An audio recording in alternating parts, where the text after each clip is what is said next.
নমস্কার বন্ধুরা, আশা করছি আপনারা সবাই খুব ভালো আছেন। আমি অনিমা চলে এসেছি একটা নতুন ভিডিও নিয়ে। তো চলুন আজকের দিনটা শুরু করা যাক।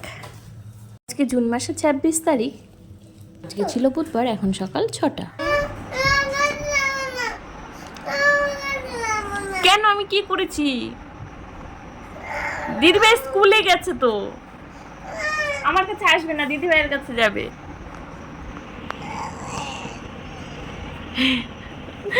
এসো এসো এসো, দিদিভাই আসো তো স্কুল থেকে, তখন নেবে। এসো এসো। ওলে ওই জন্য বাপ্পা।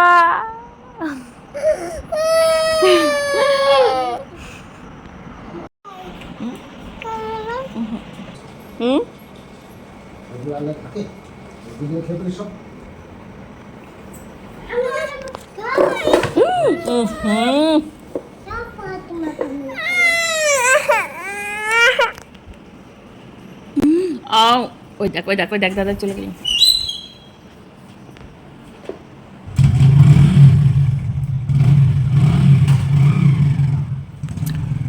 তো দেখতেই পেলেন মাম্মামও চলে গেছিলো, পাপাও চলে গেল। এখন 10টা 5:10 বাজে। আর ওই যে মাম্মাম চলে এসেছে, 9:15-তে পরীক্ষা শেষ হয়েছে। গাড়িতে আসতে আর একটু সময় লেগে যায়, মানে সবাইকে তোলে একবারে, ওকে শেষে নামায়, তো এর জন্য ওর একটু বেশি সময় লাগে। তো এখন এই 10:10 মতো বাজে, বাড়ি চলে এসেছে। আর এই যে ওকে দিদিভাইকে আসতে দেখে দুজনা ছুটে চলে গেছে। রোজই যায়, যদি না ঘুমিয়ে থাকে তাহলে। আর এসে শুরু করে দিয়েছে।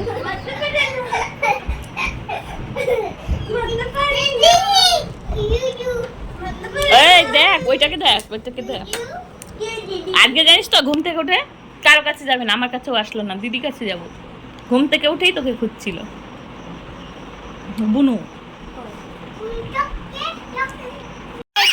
আমার পাপা রাগ করেছে কেন? আমার আস্তে আস্তে আস্তে। কি হয়েছে? কি হয়েছে?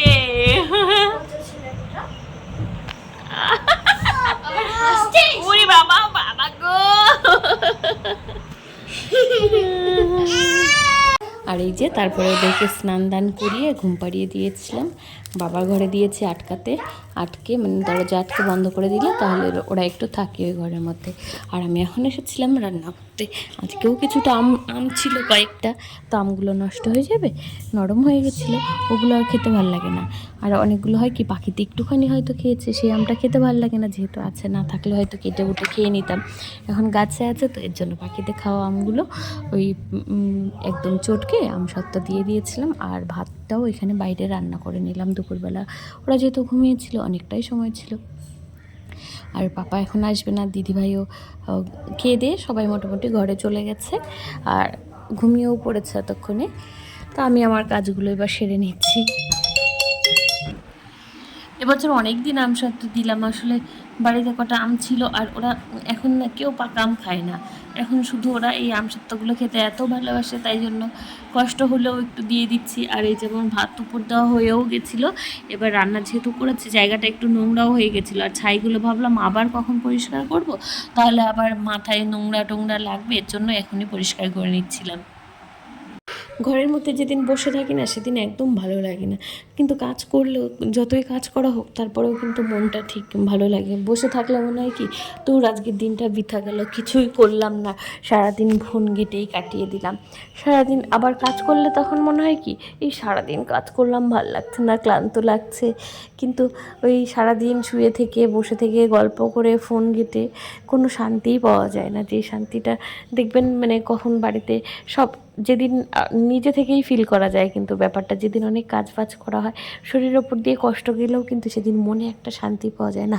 আজকে সময়টা কাজে লেগেছে, সময়টা আজকে নষ্ট হয়নি।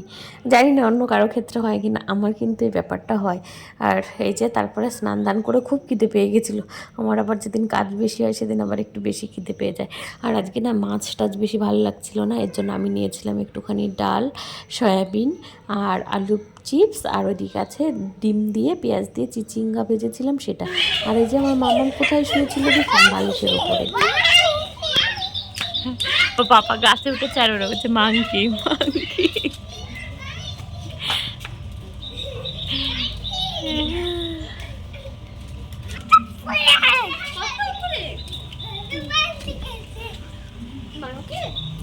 ই বাবা পড়ে যেও না, কত উঁচুতে উঠলে গো।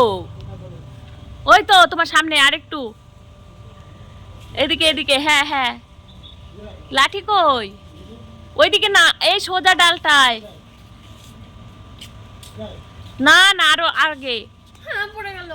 ফাঁকা জায়গাটায় হয়নি, এখনো হয়নি। ছুরি দিয়ে এসো বাবাকে। আমি কাটবো।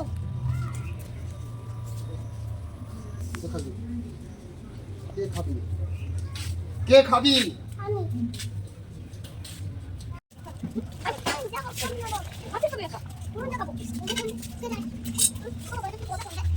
আর তখন খিদে পেয়ে গেছিলো বলে স্নান টান করে তাড়াতাড়ি ভাত খেয়ে তারপরে একটু বসেছিলাম। আর তারপরে তো যে পাপা চলে এলো, আবার পেয়ারা পাড়তে চলে এলাম। আর বাইরে এসে দেখি যে আমার হাঁড়ি কড়াইগুলো ধোয়াই হয়নি। পেয়ারা পাতা আছে, পেয়ারা পাতা চাপা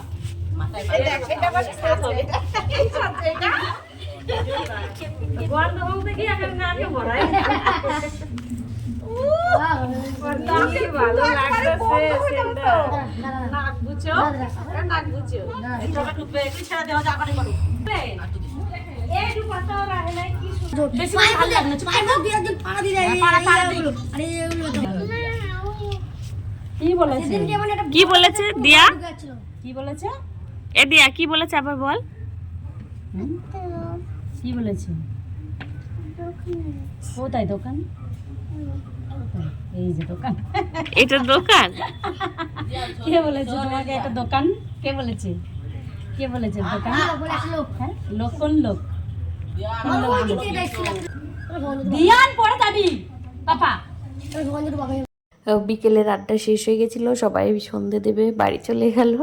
আর এই যে তারপর আমরা ঘরে ঢুকে পড়েছিলাম। আর আজকে দুপুরবেলা সকালের দিকেই কিছুটা চিপস ভেজেছিলাম, তো এখন ওগুলোই খাওয়া খাওয়াই চলছে সবাই মিলে। আর দেখুন কতগুলো চিপস ঢেলে নিয়েছে দুজনা। এক কৌটা চিপস ভাজলাম একদিনেই শেষ। কতগুলো নিমকি এনেছিল সেগুলোও সব খেয়ে নিলাম। আসলে আমরা না সবাই খেতে ভীষণ ভালোবাসি। আর দিয়ার হাতে যে পাউডার কৌটাটা, এই এক কৌটা পাউডার কিন্তু ওরা এমনি উড়িয়ে দিয়েছে, পুরো শেষ করে দিয়েছে। আর তারপরে আর ভিডিও করা হয়নি, ওদেরকে একটু পড়াচ্ছিলাম। আর এই যে এখন রাত হয়ে গেছিলো, রাতের বেলা এসেছি রান্নাঘরটার পরিষ্কার করতে। আসলে যতক্ষণ অবধি না রাতের এই রান্নাঘর পরিষ্কার না হবে আমার ভালোই লাগে না।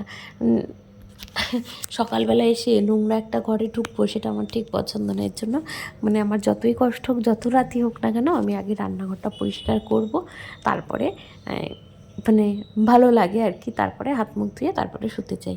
আর রান্নাঘর পরিষ্কার থাকলে কিন্তু মাথায় অনেকটা চাপ কমে যায় আমার। তো মানে একদমই কি বলবো, রান্নাঘর যদি নোংরা থাকে তাহলে শুয়ে শুয়েও মানে ঘুমিয়েও মনে আমি শান্তি পাই না। তাই জন্য এই যে সব ধোয়াই আছে, এগুলো হচ্ছে এঁটো থালা বাসন, এই কটাই হয়েছে, এটা রেখে দিচ্ছি। অনেকের তো রাতের বেলা গামলা গামলা থালাবাটি হয়ে যাবে, কিন্তু আমি বেশিরভাগটা ধুয়েই রাখি, অল্প কটা স্বপ্নাদির জন্য রেখে দিই। মানে যে কটা পরে আর করতে ইচ্ছে করেন না সেই কটা। আর এখন ঘরটা একদম দেখলেন অনেকটাই পরিষ্কার হয়ে গেছে। আর সকালবেলা দেখবেন একটা ফ্রেশ রান্নাঘরে ঢুকতে কিন্তু অনেকটা ভালো লাগে, অনেকটা এনার্জিও পাওয়া যায়। যে না সকালবেলা উঠেই যদি আবার এঁটো থালাবাটি ধুতে হয়, রান্নাঘর পরিষ্কার করতে হয়, ওতেই তো অর্ধেক মানে এনার্জি, প্রথমেই মাথাটা গরম হয়ে যাবে যে এত কাজ করতে হবে, এত কাজ করতে হবে। এর থেকে আমি ভাবি যে সকালটা যেন খুব ভালোভাবে শুরু হয়। এবার সারাদিন তো করবোই আস্তে আস্তে আস্তে আস্তে, তখন করতে থাকি। কিন্তু সকালের জন্য অত চাপ নিয়ে লাভ নেই। ওই থালাবাটি ধোবো, বাইরে জল দেবো, এমনিতেই সকালে হাজারো কাজ থাকে, মেয়ের স্কুল থাকে, বড়ের স্কুল থাকে। এর জন্য আমি চেষ্টা করি সবসময় রাতের বেলায় করে রাখার। এবার শরীর খারাপ হলে তখন 2-1 দিন অন্যরকম, কিন্তু বেশিরভাগ দিন করেই রাখি। আমার শরীর খারাপ হলেও করে রাখি, শুধুমাত্র যখন অনুষ্ঠান বাড়িতে যাই সেই কদিন আর করতে ইচ্ছে করে না। মানে দেখা গেলো বিয়ে বাড়ি থেকে এলাম, সেদিন মানে 2-1টা বাসন, চেয়ার টেবিল এদিক ওদিক থাকে, তাছাড়া এমনিতে করেই রাখি। তো আমার ভিডিওটা যদি ভালো লাগে আপনাদের, তাহলে একটু আমার পাশে থাকবেন, আমাকে একটা কমেন্ট করে যাবেন, একটুখানি লাইক করে যাবেন আমার চ্যানেলটা। আর যদি ভালো লাগে তাহলে একটু সাবস্ক্রাইব করে দিয়ে আমার পাশে থাকবেন, তাহলে আমার খুব ভালো লাগবে। তো এই যে পরিষ্কার হয়ে গেছে, আমার মনও পরিষ্কার হয়ে গেছে, এবার খুব ভালো করে ঘুমোতে পারবো। তো ঠিক আছে, আজকের মতো ভিডিওটা এখানেই শেষ করবো। সবাই ভালো থাকবেন, সুস্থ থাকবেন, নিজের যত্ন নেবেন। আর এখন না চারিদিকে, আমাদের এদিকে তো হচ্ছে ছেলে ধরা কেমন বাচ্চাদের একটু ভয় ভয়ও লাগে, আর চোরের উৎপাতও বেড়েছে, একটু সাবধানে থাকবেন। তো ঠিক আছে, টাটা, আজকে ভিডিওটা এখানে